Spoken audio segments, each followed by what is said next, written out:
Bismillahirrohmanirrohim. Assalamualaikum warahmatullahi wabarakatuh. Halo Sobat Hebat Matsa Surba, kembali lagi di kanal YouTube MTS Surya Buana Malang. Kali ini bersama dengan Bu Vika pada mata pelajaran Bahasa Indonesia kelas 7 semester ganjil. Hari ini anak-anak kita akan mempelajari materi mengidentifikasi informasi teks deskripsi. Nah, bagaimana kabarnya anak-anak hari ini? Semoga semuanya dalam keadaan sehat semua ya. Sebelum kita mengawali pembelajaran hari ini, mari kita membukanya dengan membaca doa bersama-sama. Bismillahirrahmanirrahim. Raditu billahi robba wa bil islami dina wa bi muhammadin nabiyyan wa rasulah.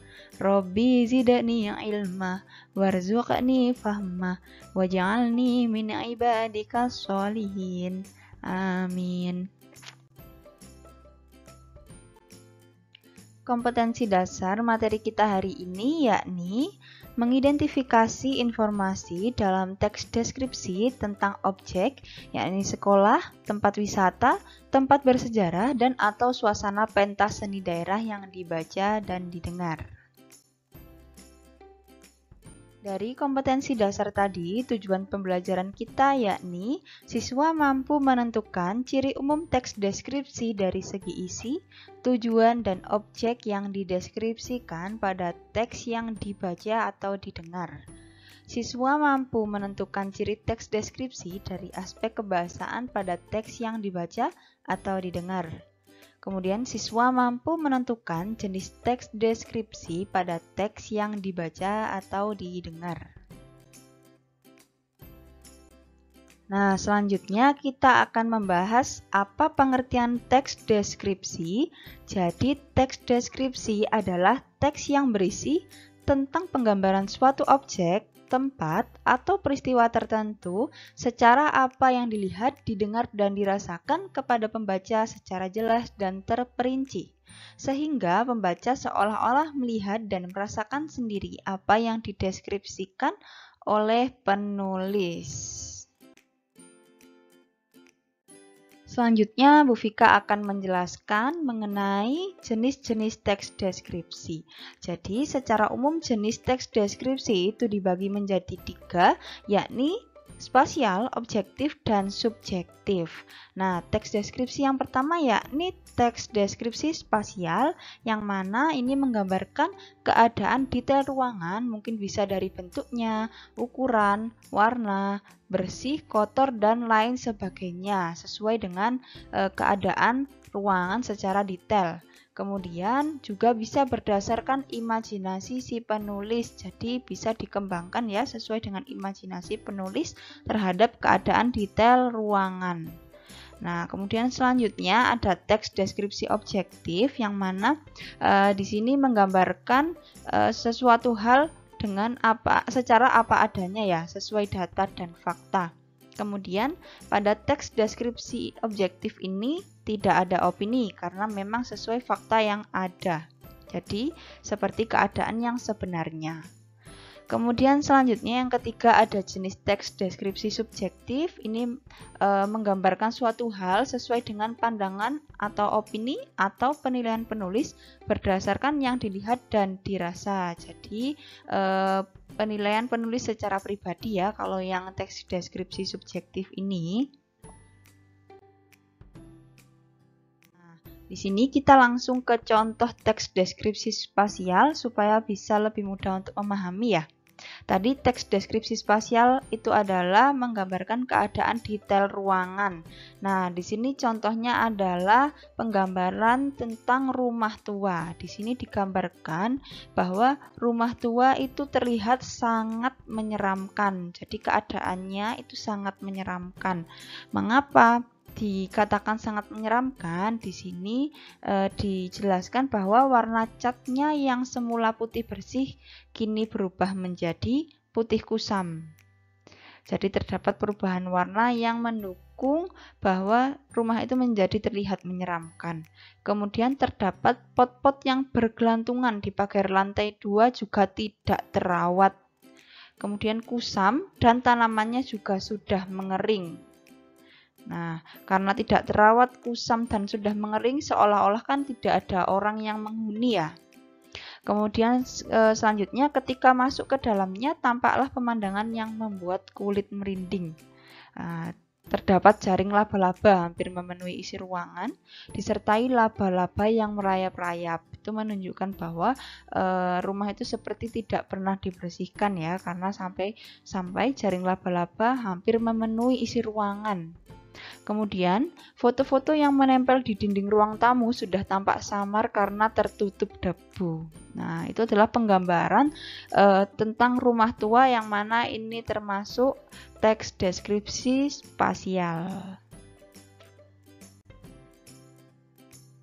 Selanjutnya adalah contoh teks deskripsi objektif. Nah, tadi teks deskripsi objektif adalah menggambarkan keadaan yang sebenarnya, apa adanya dan sesuai data dan fakta. Nah, di sini objek yang dideskripsikan adalah MTS Surya Buana. Nah, di sini dideskripsikan bahwa MTS Surya Buana merupakan salah satu madrasah favorit di Kota Malang, Jawa Timur. Nah, kemudian madrasah yang juga dikenal dengan sebutan Madrasah Surba tersebut beralamatkan di Jalan Gajayana nomor 4 631 Malang. Nah, ini kan menunjukkan data dan fakta yang memang sesuai dengan keadaan sebenarnya ya, bahwa Madrasah Surba ini berlokasi di Jalan Gajayana 4 631. Kemudian selanjutnya, Madrasah Surba ini didirikan oleh Dr. Andes Haji Abdul Jalil Zuhri MAG, Dr. Anda Hajah Sri Istuti Mami MAG, Dr. Haji Elvin Fajrul Jaya Saputra MKes, dan Dr. Haji Subanji MSI pada tahun 1999. Nah, ini kan sesuai dengan data dan fakta yang apa adanya, maka disebut dengan teks deskripsi objektif.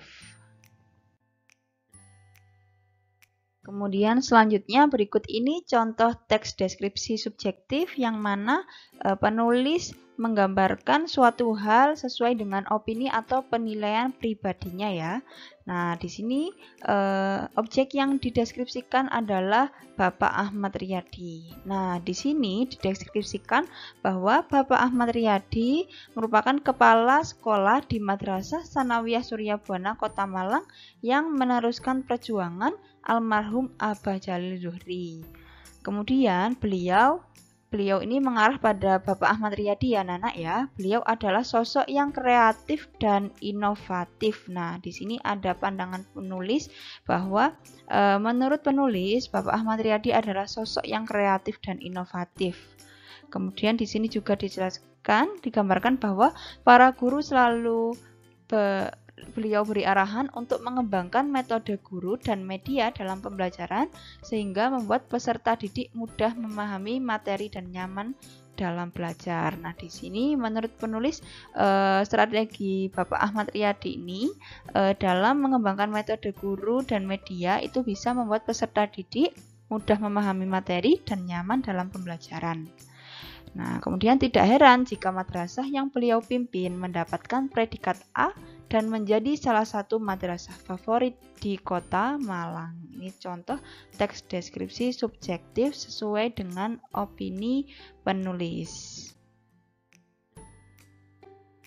Selanjutnya ini ada jenis teks deskripsi berdasarkan bentuknya. Kalau berdasarkan bentuknya, jenis teks deskripsi dibagi menjadi dua, yakni teks deskripsi berdiri sendiri sebagai teks. Itu contohnya seperti yang ada di buku pelajaran kalian ya, di buku paket. Itu adalah teks deskripsi yang berdiri sendiri. Kemudian ada juga teks deskripsi yang menjadi bagian teks lain, contohnya pada cerpen, novel, lagu, iklan, dan lain-lain. Nah, selanjutnya kita akan membahas apa ciri teks deskripsi dari segi tujuan, objek yang dideskripsikan, dan isinya. Kita akan membahas pada slide selanjutnya. Selanjutnya, Bu Vika akan membahas mengenai ciri tujuan, ciri objek yang dideskripsikan, dan ciri isi dari teks deskripsi. Nah, dimulai dari ciri tujuan dulu ya. Ciri tujuan ini menggambarkan objek dengan cara memerinci objek secara subjektif. Jadi, di sini penulis menggambarkan atau melukiskan suatu objek dengan sekonkret-konkretnya supaya pembaca itu bisa seolah-olah merasakan, mendengar, atau mungkin bisa melihat objeknya. Kemudian selanjutnya yang kedua adalah ciri objek yang dideskripsikan. Nah, kalau ciri objeknya ini bersifat khusus, jadi mungkin objeknya itu lain dari yang lain. Kemudian objek yang dideskripsikan bersifat pendapat personal. Bagaimana bersifat pendapat personal? Ini misalkan konteks yang digambarkan adalah Pino, kucing kesayanganku. Nah, Pino kucing kesayangan si penulis. Nah, di sini digambarkan oleh penulis bahwa Pino sebagai kucing kesayangannya mungkin memiliki sifat atau karakter yang berbeda dari kucing-kucing lainnya ya. Misalkan kucing ini memiliki bulu yang tebal, itu dari fisiknya ya. Mungkin juga ia sangat lincah, seperti itu. Kemudian ia suka menemani si penulis untuk berjalan-jalan, misalkan seperti itu. Itu merupakan pendapat personal dari penulis yang mana memiliki kucing kesayangan bernama Pino. Kemudian selanjutnya dilihat dari ciri isinya, itu pertama diperinci menjadi perincian bagian-bagian objek. Kemudian menggambarkan objek secara konkret. Nah, menggambarkan objek secara konkret ini misalkan objek yang dideskripsikan adalah ibuku. Misalkan judulnya ibuku sebagai objek ya. Nah, yang dideskripsikan misalkan ibuku memiliki sifat yang sangat baik, itu digambarkan. Sifat baik itu sifat baik yang bagaimana? Itu lebih dikonkretkan lagi. Kemudian, ciri isi juga bersifat personal dengan kandungan emosi.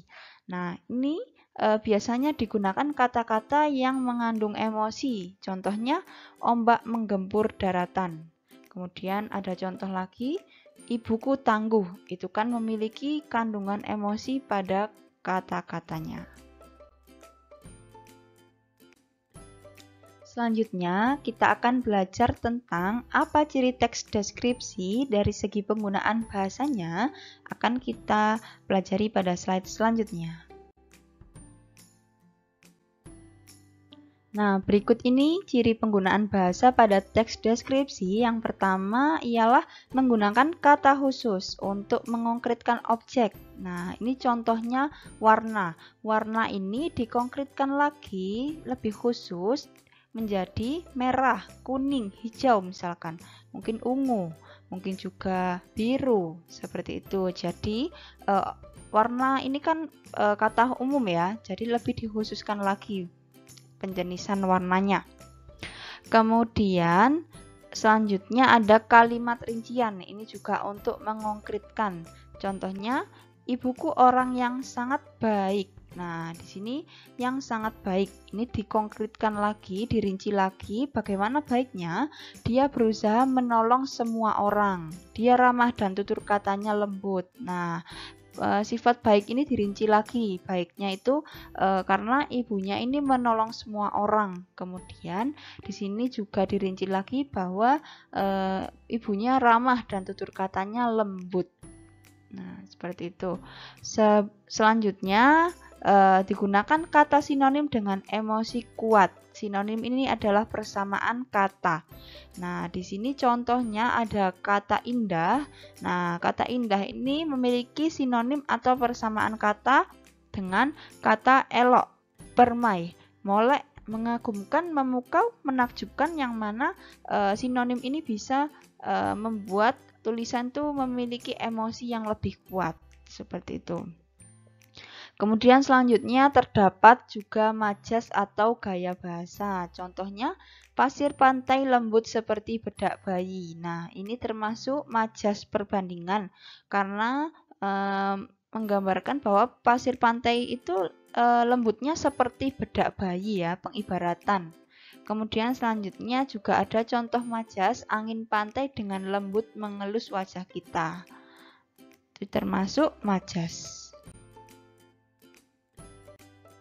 Ciri penggunaan bahasa selanjutnya yakni menggunakan kalimat rincian. Nah, kalimat rincian ini contohnya terumbu karang berwarna-warni. Dirinci lagi, ada terumbu karang oranye, abu-abu, dan hijau muda. Nah, oranye, abu-abu, dan hijau muda ini adalah perincian dari warna-warni terumbu karang. Selanjutnya, ciri bahasa selanjutnya adalah bahasa yang menciptakan gambaran indera. Jadi ini di sini pembaca seolah melihat, mendengarkan, dan merasakan. Kemudian ciri bahasa yang terakhir yakni digunakan kata ganti orang. Nah, contohnya kucingku, ibuku. Itu termasuk ciri bahasa kata ganti orang. Nah, selanjutnya berikut ini contoh teks deskripsi yang berjudul Ibu Inspirasiku. Nah, paragraf pertamanya, ibuku bernama Wulandari. Mukanya selalu bersinar seperti bulan. Cocok sekali dengan namanya yang berarti bulan bersinar. Mukanya bulat dengan alis tipis seperti semut beriring. Kulit ibuku sawo matang khas wanita Jawa. Beliau tidaklah tinggi, tidak pula pendek.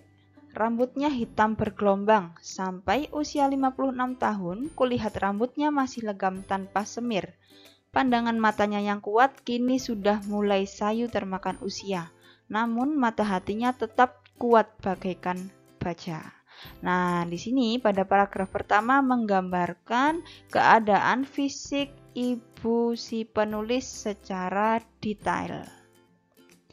Kemudian selanjutnya paragraf kedua, ibu adalah wanita yang sangat baik. Dia ramah dan tutur katanya lembut kepada siapa saja. Dia sangat suka membantu orang lain, terutama yang sedang dalam kesusahan. Profesinya sebagai guru semakin mengokohkan prinsipnya untuk selalu mengajarkan kebaikan kepada sesama. Nah, di sini pada paragraf kedua, penulis menggambarkan sifat ibunya secara detail. Nah, di sini digambarkan bahwa ibu si penulis adalah sosok wanita yang sangat baik. Jadi sifatnya sangat baik. Penggambaran baiknya itu seperti apa? Di sini digambarkan bahwa ibunya adalah sosok yang ramah dan tutur katanya lembut.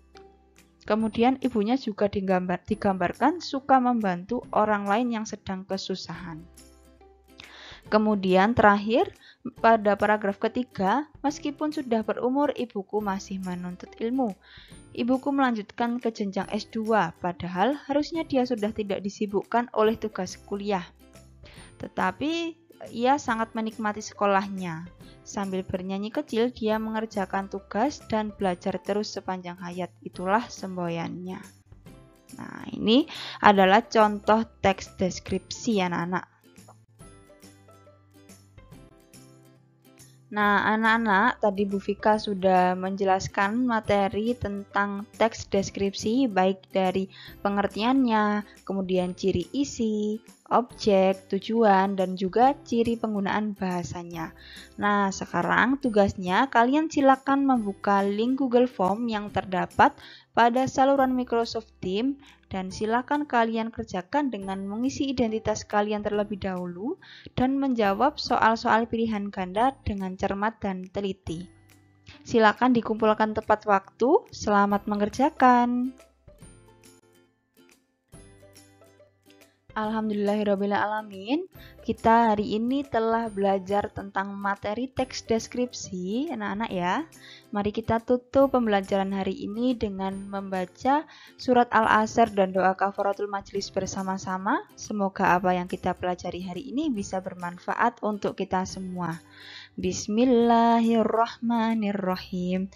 Wal asri innal insana lafi khusrin illal ladzina amanu wa amilus solihati wa tawassaw bil haqqi wa tawassaw bis sabr. Subhanakallahumma wa bihamdika asyhadu an la ilaha illa anta astaghfiruka wa atubu ilaik. Terima kasih anak-anak karena sudah menonton video pembelajaran ini. Mufika tutup pembelajaran hari ini. Wassalamualaikum warahmatullahi wabarakatuh.